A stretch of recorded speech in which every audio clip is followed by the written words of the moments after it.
کبھی کبھی تاریخ کے سب سے بڑے انقلاب تلوار سے نہیں بلکہ ایک انسان کے دل کی تبدیلی سے شروع ہوتے ہیں۔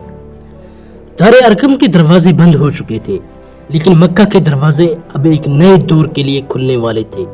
ایک طرف قریش کے سردار تھے جن کے چہروں پر خوف صاف نظر آ رہا تھا، اور دوسری طرف وہ شخص جسے کل تک وہ اپنی طاقت سمجھتے تھے آج رسول اللہ صلی اللہ علیہ وسلم کے ساتھ کھڑا تھا۔ عمر بن خطاب یہ صرف ایک نام نہیں تھا، یہ قریش کی طاقت کی علامت تھا، اور اب یہ طاقت اسلام کے ساتھ تھی۔ اسی لمحے رسول اکرم صلی اللہ علیہ وسلم نے حضرت عمر کی طرف محبت بری نگاہ سے دیکھا۔ آپ صلی اللہ علیہ وسلم کے لبوں پر مسکراہٹ تھی، گویا رسول اکرم صلی اللہ علیہ وسلم کی وہ دعا قبول ہو چکی تھی جو آپ صلی اللہ علیہ وسلم نے کچھ عرصے پہلے فرمائی تھی۔ اے اللہ، اسلام کو عمر بن خطاب یا عمر بن ہشام ابو جہل میں سے جسے تو زیادہ پسند کرتا ہے اس کے ذریعے عزت عطا فرما۔ جامعہ ترمذی حدیث نمبر 3681۔ اللہ نے حضرت عمر کو منتخب فرمایا اور اسی دن اسلام کو ایک نئی قوت مل گئی۔ حضرت عمر رضی اللہ تعالی عنہ خاموش بیٹھے تھے، ان کے ذہن میں ایک ایک منظر گردش کر رہا تھا۔ اپنی بہن فاطمہ کا زخمی چہرہ دیکھا، سورہ طٰہٰ کی آیت، رسول اکرم صلی اللہ علیہ وسلم کی شفقت اور اپنا گزرا ہوا ماضی۔ وہ دل ہی دل میں اللہ سے معافی مانگ رہے تھے۔ کتنے ہی مسلمان ان کے ہاتھوں تکلیف اٹھا چکے تھے، لیکن اللہ تعالیٰ قرآن میں فرماتے ہیں، کہہ دیجئے اے میرے وہ بندے جنہوں نے اپنی جانوں پر زیادتی کی ہے، اللہ کی رحمت سے مایوس نہ ہو، بے شک اللہ تعالیٰ تمام گناہ معاف فرما دیتا ہے۔ سورہ زمر آیت نمبر 53۔ حضرت عمر رضی اللہ تعالی عنہ جان چکے تھے کہ اللہ کی رحمت ان کے ماضی سے کہیں زیادہ وسیع ہے۔ دار ارقم کے اندر خاموشی چھائی ہوئی تھی۔ صحابہ کرام حضرت عمر کو دیکھ رہے تھے، کسی کے چہرے پر خوشی تھی، کسی کی آنکھوں میں آنسو۔ حضرت بلال رضی اللہ تعالی عنہ، حضرت خباب رضی اللہ تعالی عنہ، حضرت عمار رضی اللہ تعالی عنہ، یہ وہ لوگ تھے جنہوں نے مکہ کی تپتی ریت پر صرف احد احد کہتے ہوئے ظلم برداشت کیا تھا۔ آج انہی مظلوموں کے درمیان قریش کا سب سے طاقتور شخص سر جھکائے بیٹھا تھا۔ یہ منظر صرف انسان نہیں، فرشتے بھی دیکھ رہے تھے۔ پھر حضرت عمر رضی اللہ تعالی عنہ نے خاموشی توڑی۔ انہوں نے عرض کیا، یا رسول اللہ صلی اللہ علیہ وسلم، کیا آپ اب بھی ہم چھپ کر عبادت کریں گے؟ رسول اکرم صلی اللہ علیہ وسلم نے ان کی طرف دیکھا، چند ہمیں خاموش رہے، پھر فرمایا، اے عمر، اللہ نے تمہارے ذریعے اسلام کو عزت عطا فرمائی ہے۔ حضرت حمزہ بھی مسکرا دیے۔ دار ارقم کے اندر ایک نیا جذبہ پیدا ہو چکا تھا۔ کئی برسوں سے مسلمان چھپتے پھر رہے تھے، لیکن اب حالات بدلنے والے تھے۔ اسی وقت حضرت عمر رضی اللہ تعالی عنہ کھڑے ہوئے۔ انہوں نے اپنی تلوار مضبوطی سے تھامی، مگر آج اس تلوار کا مقصد کسی پر ظلم کرنا نہیں تھا بلکہ حق کی حفاظت کرنا تھا۔ رسول اکرم صلی اللہ علیہ وسلم نے تمام صحابہ کی طرف دیکھا، پھر فرمایا، صفیں بنا لو۔ یہ الفاظ عام نہیں تھے، یہ اسلامی تاریخ کے ایک نئے باب کا آغاز تھے۔ دو صفیں تیار ہوئی، ایک صف کے آگے حضرت حمزہ تھے اور دوسری صف کے آگے حضرت عمر بن خطاب۔ دار ارقم کا دروازہ آہستہ آہستہ کھلا۔ باہر مکہ کی گرم فضا خاموش کھڑی تھی۔ لوگ اپنے گھروں سے نکلنے لگے۔ کسی نے حیرت سے کہا، یہ محمد رسول اللہ صلی اللہ علیہ وسلم ہے۔ دوسرے نے دیکھا اور ان کے ساتھ حضرت عمر رضی اللہ تعالی عنہ۔ صرف چند لمحوں میں یہ خبر پورے مکہ میں پھیل گئی۔ قریش کے سردار دار الندوہ سے نکل رہے تھے، کعبہ کی طرف دوڑنے لگے۔ کسی کے چہرے پر غصہ تھا، کسی پر حیرت طاری تھی، لیکن کوئی یہ نہیں جانتا تھا کہ اگلے چند لمحوں میں اسلام اپنی تاریخ کا پہلا کھلا اور بے خوف اعلان کرنے والا ہے۔ مدینہ اب مسلمانوں کا نیا گھر بن چکا تھا، لیکن ہر نئی صبح ایک نئے خطرے کی خبر لاتی تھی۔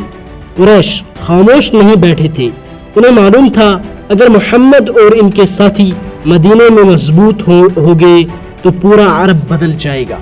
اسی دوران حضرت عمر رضی اللہ تعالی عنہ رسول اکرم صلی اللہ علیہ وسلم کے ساتھ ہر لمحہ موجود رہتے، مشورہ، قربانی اور دفاع ہر میدان میں وہ آگے نظر آتے۔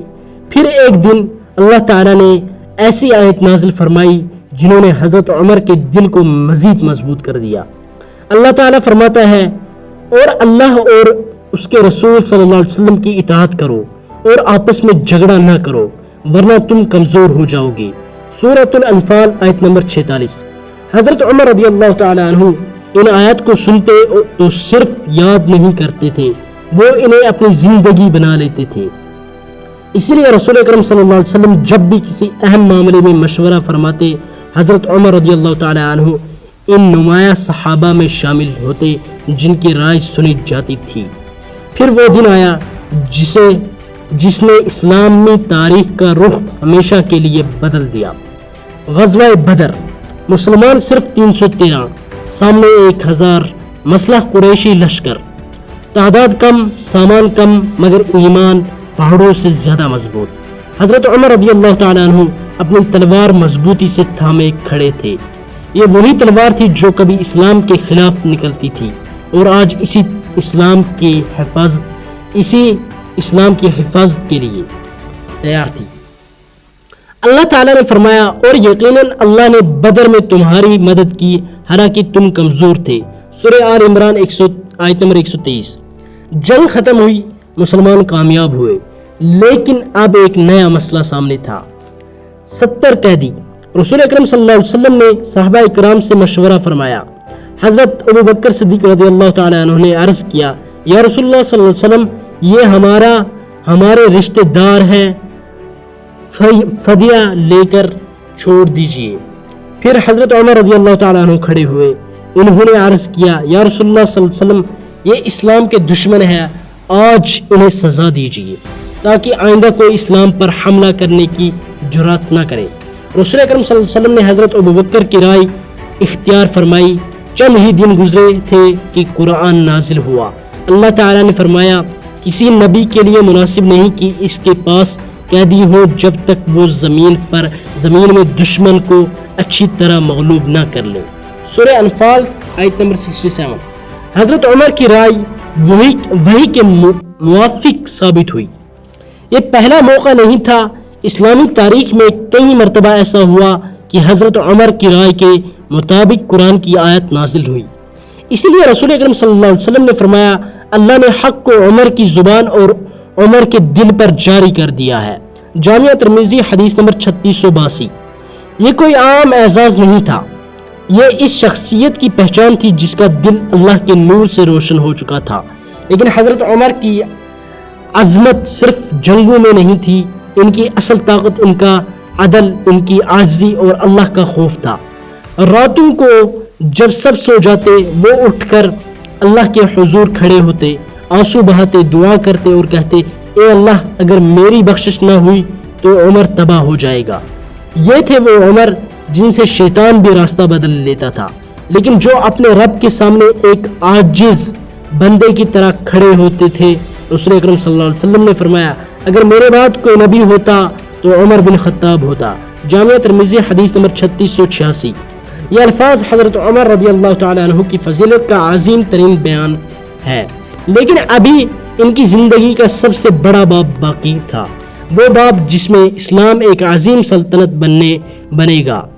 فارس، روم اور بیت المقدس تاریخ کے نئے عنوان بنیں گے اور دنیا ایک ایسے خلیفہ کو دیکھے گی جس کے عدل کی مثال آج بھی دی جاتی ہے۔ صرف حضرت عمر کی کہانی نہیں، یہ اس حقیقت کا ثبوت ہے کہ اگر انسان اخلاص کے ساتھ اللہ کی طرف پلٹ آئے تو اللہ اسے پوری امت کے لیے ہدایت کا ذریعہ بنا دیتا ہے۔ اللہ تعالیٰ فرماتا ہے، بے شک عزت صرف اللہ، اس کے رسول صلی اللہ علیہ وسلم اور مومنوں کے لیے ہے۔ سورہ منافقون آیت نمبر 8۔ حضرت عمر بن خطاب رضی اللہ تعالیٰ عنہ کی زندگی ہمیں سکھاتی ہے کہ طاقت اصل طاقت نہیں، اصل طاقت ایمان ہے، اصل عظمت عدل ہے اور اصل کامیابی اللہ اور اس کے رسول صلی اللہ علیہ وسلم کی اطاعت میں ہے۔